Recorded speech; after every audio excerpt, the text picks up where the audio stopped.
Hello students आज के video में मैं आपको अपने OCM के सेकेंड चैप्टर के फंक्शंस ऑफ मैनेजमेंट में से फिफ्थ फंक्शन को सिखाने वाला हूं और वो फिफ्थ फंक्शन ऑफ मैनेजमेंट है कोऑर्डिनेटिंग।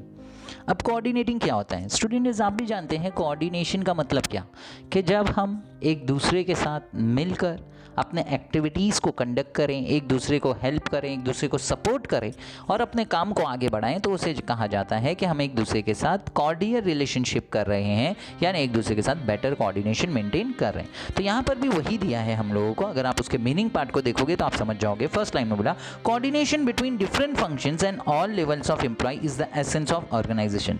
जितना भी अपने ऑर्गेनाइजेशन को आप स्मूथ वे में कंडक्ट करना चाहते हो कि हमारे ऑर्गेनाइजेशन के फंक्शंस, हमारे ऑर्गेनाइजेशन के काम बहुत ही स्मूथ वे में चले, तो आपको ये बात ध्यान में रखना होगा, आपको ये बात समझनी होगी कि वहाँ प्रॉपर कोऑर्डिनेशन मेंटेन होना चाहिए हमारे एम्प्लॉयज़ के बीच में, हमारे सबऑर्डिनेट्स के बीच में, हमारे वेरियस डिपार्टमेंट्स के बीच में, हमारी अथॉरिटीज़ के बीच में प्रॉपर कोऑर्डिनेशन मेंटेन होना चाहिए।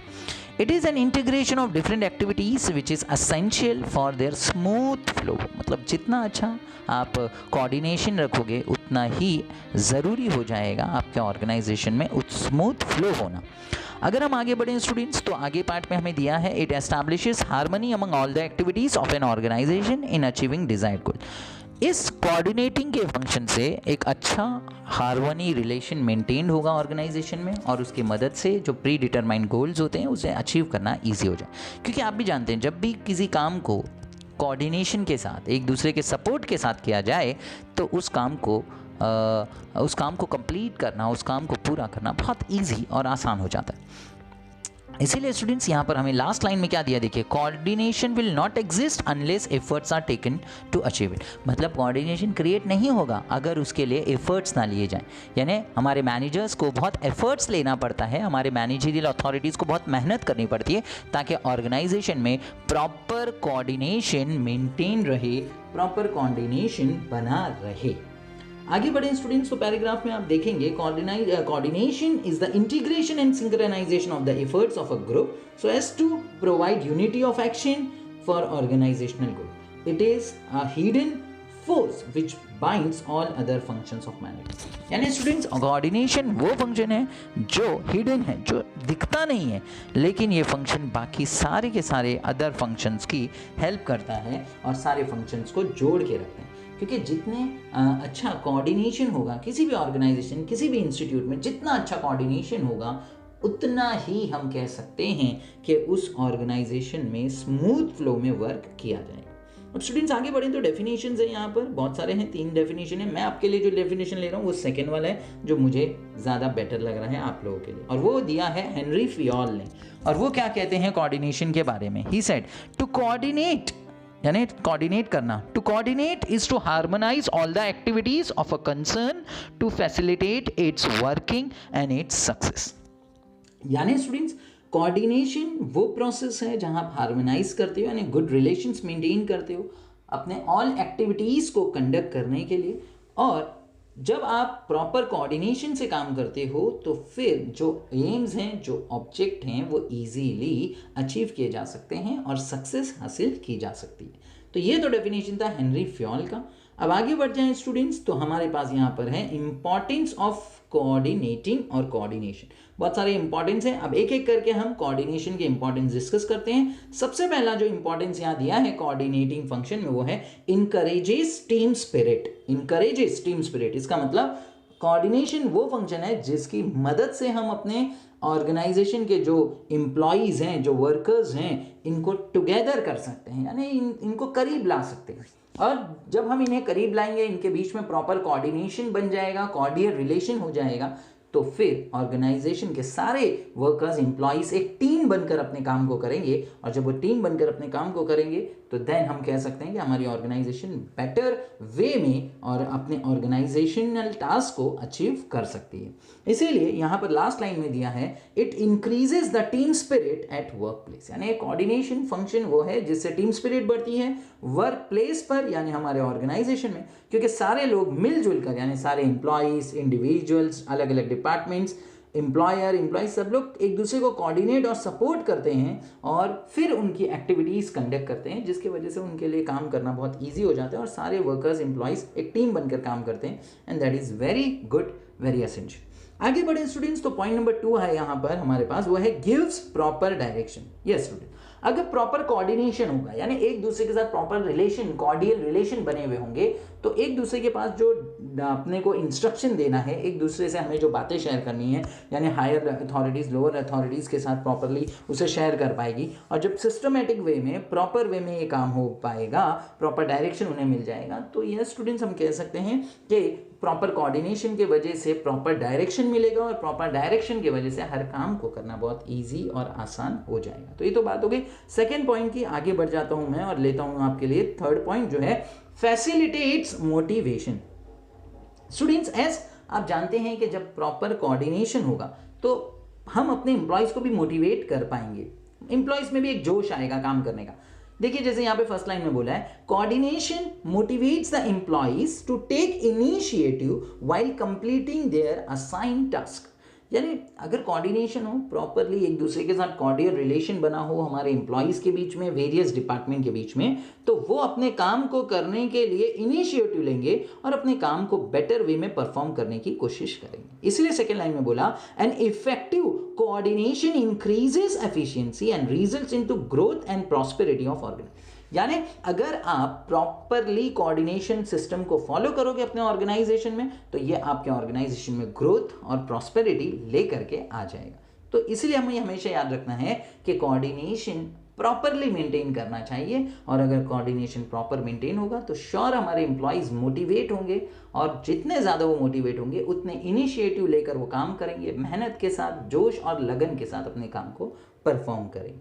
आगे बढ़ते हैं स्टूडेंट फोर्थ पॉइंट की तरफ, जो स्क्रीन पर आपको दिख रहा है वो है ऑप्टिमम यूटिलाइजेशन ऑफ रिसोर्सेज। ये स्टूडेंट्स आपको ये बात याद रखनी होगी कि अगर मैनेजर्स एक दूसरे के साथ प्रॉपरली कोऑर्डिनेट करें, प्रॉपरली एक दूसरे के साथ कांटेक्ट में रहें, कॉर्डियल रिलेशन बनाकर रखें, तो इसकी मदद से बहुत हद तक हम अपने रिसोर्सेज के होने वाले वेस्ट को कम कर सकते हैं। यानी दूसरे शब्दों में हम ऐसा कह सकते हैं कि हम अपने रिसोर्सेज का बेटर या बेस्ट यूटिलाइजेशन कर सकते हैं।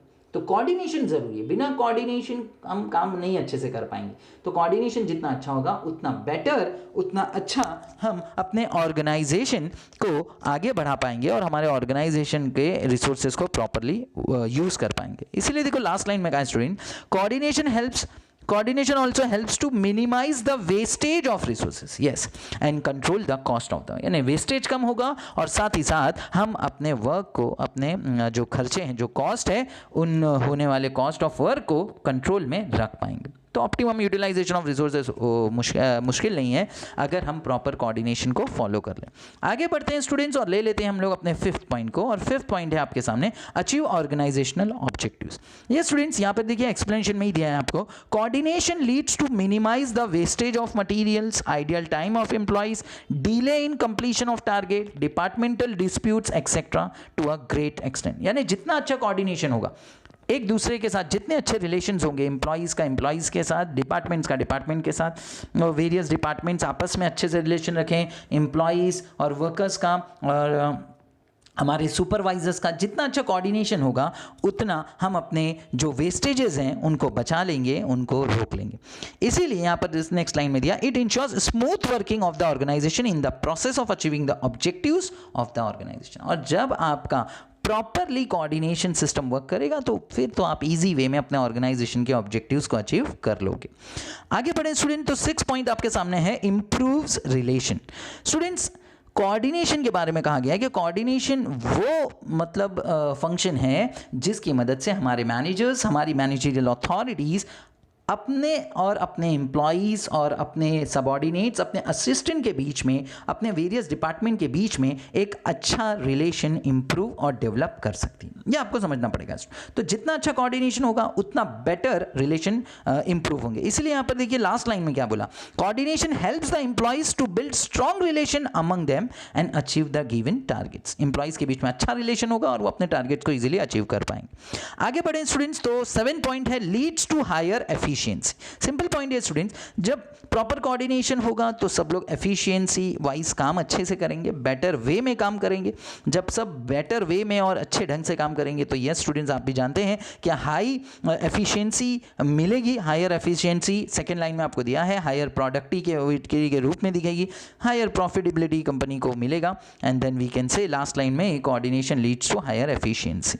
स्टूडेंट्स आगे बढ़ जाते हैं, ले लेते हैं हम लोग अपने 8 पॉइंट को, और वो है इंप्रूव्स गुडविल। सिंपल है स्टूडेंट, जब कोऑर्डिनेशन बेटर होगा, आप जानते हैं जब एक दूसरे के साथ एक अच्छे कॉर्डियल रिलेशन बने होंगे ऑर्गेनाइजेशन में, तो अच्छे रिलेशन बने होने की वजह से अच्छा प्रोडक्शन होगा, सारी एक्टिविटीज़ प्रॉपर वे में मेंटेन होंगी। जब सारी एक्टिविटी प्रॉपरली टाइमली होती रहेंगी तो प्रॉफिट अच्छा होगा, प्रॉफिट अच्छा होगा तो ऑर्गेनाइजेशन का नाम होगा, ऑर्गेनाइजेशन का नाम होगा मीन्स वी कैन से कि उसकी इमेज जो है वो एक अच्छी बनेगी सोसाइटी में, समाज में, और हमारे लोगों के कस्टमर और कंज्यूमर के मन में। तो we can say better coordination can improve the goodwill of the organization. Last point, second last point जो 9 पॉइंट यहाँ पे हमें दिख रहा है, यूनिटी ऑफ डायरेक्शन का, जिसके बाद लास्ट पॉइंट आएगा 10 पॉइंट। सो हम लोग यूनिटी ऑफ डायरेक्शन ले लेते हैं स्टूडेंट्स। फर्स्ट लाइन के लास्ट में देखिए, coordination harmonizes these activities for achieving common goal of thus coordination gives proper direction to all departments of the organization. मतलब कोऑर्डिनेशन वो फंक्शन है जो सारे के सारे ऑर्गेनाइजेशन डिपार्टमेंट्स को एक तरह से बांध के रखता है और हर एक को एक दूसरे से कनेक्ट रखता है। क्यों? क्योंकि उन्हें प्रॉपर गाइडलाइंस दे दी जाती हैं, उन्हें प्रॉपर इंस्ट्रक्शंस दे दिए जाते हैं ताकि वो एक दूसरे से कोऑर्डिनेशन में रहें, एक दूसरे से कनेक्शन में रहें, और अगर कोई भी कन्फ्यूजन है तो फ़ौरन उसको क्लियर कर लें। तो unity of direction is very important, जिसकी मदद से ऑर्गेनाइजेशन के गोल्स अचीव करना ईजी हो जाए। लास्ट यहाँ पर पॉइंट लिया है स्टूडेंट, स्पेशलाइजेशन। स्पेशलाइजेशन मीन्स अगर प्रॉपर कोऑर्डिनेशन को यूज़ किया जाए, प्रॉपर कोऑर्डिनेशन का इस्तेमाल किया जाए, तो हम कह सकते हैं स्टूडेंट्स कि ये हमारे ऑर्गेनाइजेशन को ग्रोथ और सक्सेस के तरफ लेकर जाएगी in this competitive world of business. यानी वी कैन ईजिली कंसिडर कि जितना अच्छा कोऑर्डिनेशन होगा उतना अच्छा काम होगा उस ऑर्गेनाइजेशन, उतना अच्छा काम होगा तो उतना ज़्यादा प्रॉफिट होंगे, जब प्रॉफिट ज़्यादा जनरेट होंगे तो कंपनी की इमेज बढ़ेगी, कंपनी की इमेज बढ़ेगी तो वो अपने आप को और ज़्यादा डेवलप करेगी अपने एक्सपर्ट्स की मदद से, अपने ऑर्गेनाइजेशनल गोल की मदद से। तो याद रखिए स्टूडेंट, पॉइंट नंबर 10 है हमारा स्पेशलाइजेशन, जो यहाँ पर ख़त्म हो रहा है, और यहाँ पर आकर आपका 5th फंक्शन जो था वो भी कंप्लीट हो गया, कोऑर्डिनेटिंग का। आने वाले वीडियो में हम अपने लास्ट फंक्शन कंट्रोलिंग को सीखेंगे। होप आप उसको भी इसी तरह समझेंगे, अंडरस्टैंड करेंगे। तो चलिए स्टूडेंट, यहाँ पे वीडियो वाइंड अप कर लेते हैं। आप अपना ध्यान रखिएगा, अपने मम्मी पापा का भी ध्यान रखिएगा, अपने क्रिएटर को हमेशा याद रखिए। God bless you.